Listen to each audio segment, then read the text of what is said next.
During the 2000s, Blender pulled off something pretty unusual, especially for open source software. It gave artists a built-in, node-based compositor. If you've been around long enough, you remember what a big deal this was. Most 3D software didn't have a built-in compositor, so you had to rely on separate programs like After Effects, Nuke, or Fusion. Blender made it possible to render and finish everything in one place. And because the compositor was node-based, from the start, it gave people a lot of flexibility for setting up reusable effects and experimenting really quickly. Blender broke that pattern in 2005. You could render an image, then stay inside the same software to add a glow, fix some depth of field, or tweak color levels. For a free tool, it felt powerful, and for small studios and hobbyists, it was liberating. Suddenly, you didn't need to buy expensive licenses or juggle multiple applications, and Blender's compositor lets you do all that in one place. For a while, this was enough to make Blender feel ahead of the curve. The open movies Blender produced around that time, like Elephant's Dream, leaned on it heavily, and the results proved that the compositor wasn't just an afterthought, it was a real part of the production pipeline. But as with many Blender features, the early momentum didn't last forever, or did it? Before we continue, I want to bring up an add-on that I had some fun with recently, called Vortex Flow. If you spend a lot of time modeling curved or organic shapes in Blender, it is worth looking at, because it takes away a lot of back and forth that usually comes with setting up clean surfaces.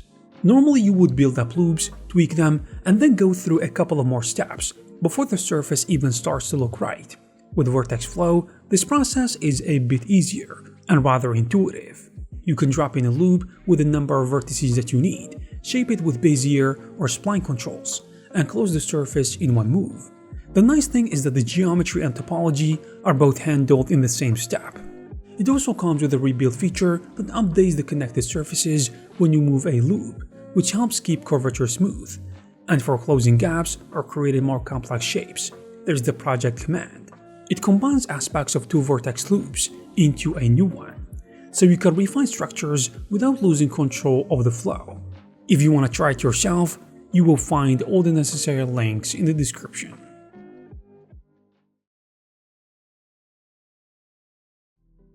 You see, as Blender evolved, the compositor didn't. Sure, it wasn't completely abandoned.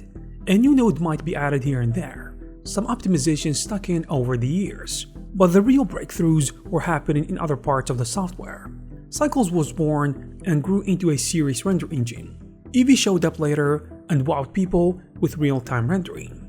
Modeling and sculpting tools were overhauled, and the viewport got rewritten to support modern graphics cards. Meanwhile, the compositor sat mostly unchanged, compared to Blender's shiny new render engines or the arrival of geometry nodes. It started to look frozen in time. It still did the basics just fine. You could add a blur, mix passes, tweak the levels and so on, but not much more. Few artists trusted it for heavy compositing work. Its reputation quietly shifted from powerful built-in compositor to a handy little post-processing tool. And while Blender was standing still on this front, the rest of the industry was sprinting ahead. Nuke was cementing itself as a standard for professional VFX pipelines, with deep image support, stereo workflows, advanced scaling, and scripting. Fusion was widely used for broadcast and mid-tier VFX work.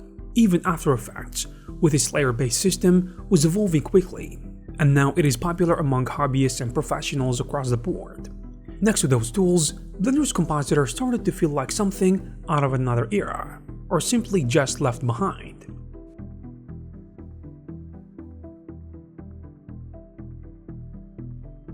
It is actually tempting to say that Blender just forgot about the compositor, but this isn't really fair.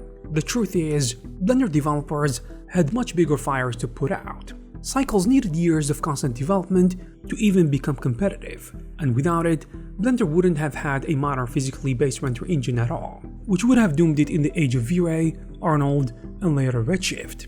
Eevee demanded an even bigger rethink, because real-time rendering inside Blender wasn't just a new feature, it was a new way of working with rendering. Geometry nodes, which is now one of Blender's crown jewels, required rewriting how modifiers worked from the ground up. And then came Blender 2.8, the overhaul, which was practically a reinvention of Blender as a piece of software. The UI had to be modernized, the viewport rebuilt, workflows redesigned, so Blender didn't scare off new users. If you weren't around during that time, you remember how massive those changes were. In that context, I think the compositor just wasn't a priority. If Blender had poured resources into updating it while still running on an outdated viewport or a weak renderer, the software as a whole might not have survived.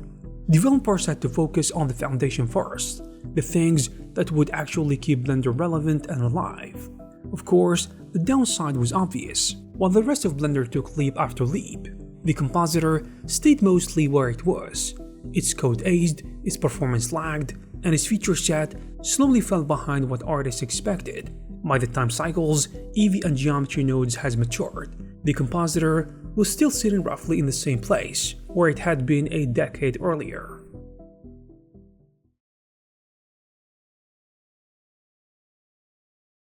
Part of the problem was also technical. The compositor has been designed in an earlier era, when images were smaller and workflows simpler. As render resolutions climbed and passes became more complex, the alt system started to show its cracks. Working with multi-layer XRs at 4K was often painfully slow. The compositor didn't make good use of modern GPUs, and dragging a slider could freeze the entire software while it is recalculating.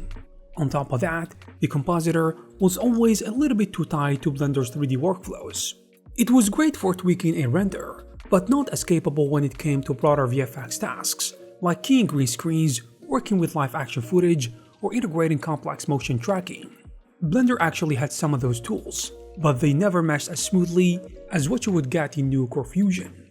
This meant professionals doing serious compositing work weren't going through Blender's compositor, and casual users found it clunky compared to faster, more modern alternatives.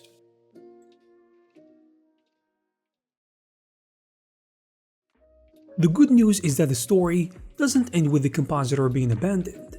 In the past few years, developers have started giving it more attention, again, and this time, the improvements feel more like part of the plan than scattered updates. One of the most important changes has been performance. You see, the compositor's old tile-based system was completely replaced with a full-frame engine, which made it faster and more consistent. On top of that, GPU acceleration entered the picture, making common operations smoother and much more interactive. If you've ever dragged a slider in the old compositor and watched Blender freeze while it is calculating, you will notice the difference right away.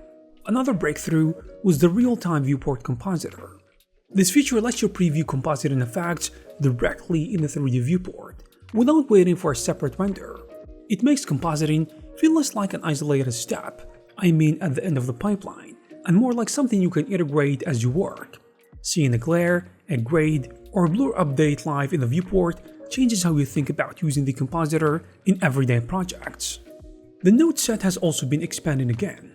Blender has been adding procedural textures directly to the compositor, meaning you can now generate things like noise, Voronoi, or gradients on the fly. These weren't just flashy updates, but they were practical ones that opened up more creative workflows without needing external images. Small quality of life improvements have been added too. Things like better consistency between previews and final renders, or more reliable denoising directly in the node tree. None of this adds up to a reinvention of the scale of geometry nodes. But this is proof that the compositor isn't being ignored anymore as it was in the past. It is being modernized in a way that actually fits Blender's role.